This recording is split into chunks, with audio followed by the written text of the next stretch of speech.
ধন্যবাদ অঙ্কুর।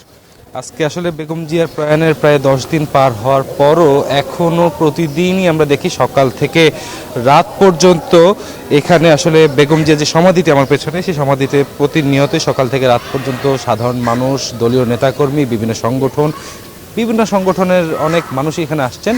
এসে আসলে তারা বেগম জিয়ার সমাধিতে শ্রদ্ধা নিবেদন করে যাচ্ছেন। কিছুক্ষণ আগেই এখানে বাংলাদেশ টিচার্স অ্যাসোসিয়েশন ইউট্যাবের প্রতিনিধি দল এখানে এসেছিলেন। তারা এখানে তাদের শ্রদ্ধা নিবেদন করে তারা এখান থেকে যান। কিছুক্ষণ পর আবার বেলা 11টায় পুলিশদের একটি সংগঠন, পুলিশদের অফিসার ইনচার্জদের যে সংগঠনটি রয়েছে সেই সংগঠন থেকে একটি প্রতিনিধি দল এখানে সম্মান জানানোর কথা রয়েছে, আমরা সেটি জানি। তারাও আসবেন কিছুক্ষণ পর হয়তোবা।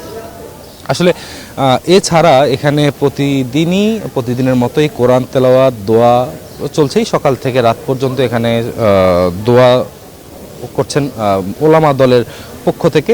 কোরআন তেলাওয়াত হচ্ছে বলতে পারেন 24 ঘন্টা এখানে কোরআন তেলাওয়াত করছে। বেগম জিয়ার রুহের মাগফিরাত কামনার স্বার্থে আসলে এই দোয়াগুলো এখানে চলছে, কোরআন তেলাওয়াতগুলো চলছে।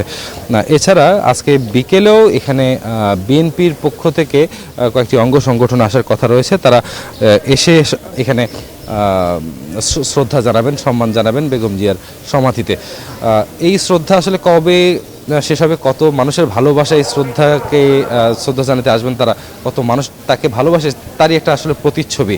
অঙ্কুর, আমার কাছে এর চাইতে বেশি কিছু আসলে বলার নাই। বেগম জিয়ার যে এই প্রস্থান, সেই প্রস্থানের যে শূন্যতা তৈরি হয়েছে, সেই শূন্যতা আসলে পূরণ হবার নয়, এমনটাই মনে করছেন এখানে যারা আসছেন সকলেই।